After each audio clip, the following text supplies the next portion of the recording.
Hoy, ang daya mo! Hmm? Eh, gumagamit ka ng skateboard, madaya yan! Mali ka! Oh, Ang sabi ng examiner, kailangan lang natin siyang sundan, hindi ba? sino ba ang kaibigan mo? Ako o siya, ha? Parang mas gusto ko na rin tumakbo. Wow! Ang astig! Ako si Kilua. Ako si Gon!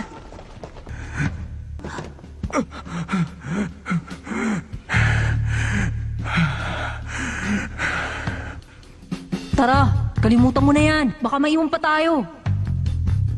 Wala na akong pakialam! Basta magiging hunter ako! Kahit ano bang gawin niyo sa akin! Mamatay na kung mamamatay! Gon! Gusto mo contest tayo kung sino sa atin ang mauna sa finish line? Sige ba? Ang talo siya manglilibre ng merienda! Sabi mo yan, ha? Ready, set, go! Huh? Una na kami, kurapi ka! Kita-kits na ng mamaya, Manong! Hoy! Hindi ako manong! Teenager pa lang ako katulad ninyong tatlo, no? Oh? Ayun na yung labasan! Sa wakas! Makakalis na rin tayo sa madilim na lugar na to!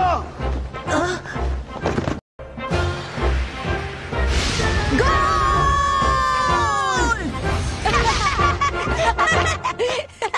Yay! Akong nanalo! Anong ikaw? Una kaya ako nakatawid sa finish line sa'yo? Sir, sino po sa aming dalawang nauna? Sa nakita ko, sabay na sabay kayong nakatawid. Ganon? Ibig sabihin, nililibre kita ng merienda. Ha? Pagkatapos, ikaw naman nililibre sa akin.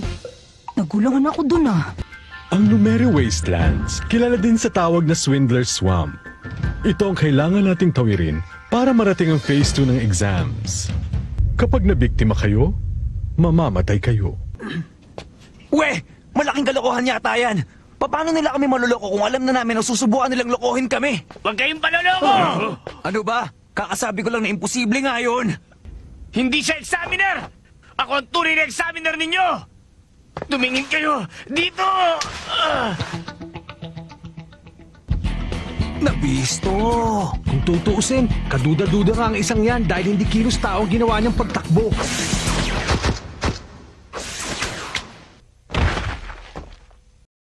Eh di naging malinaw ang lahat. Napakasimple lang naman, hindi ba? Ang mga examiner ay mga hunter din na inatasan ng komite na pangasiwaan tayo sa oras ng exams. At sino mang tao na may hawak na marangal na titulong hunter, natural lang na dapat may kakayahan na salagin ang napakasimpleng atakyong yon. Kung hindi ako nagkakamali, may ilan sa inyong muntik na mabiktima ng panlolokong ginawa nila. Tama ba? Medyo lang. Shorty eat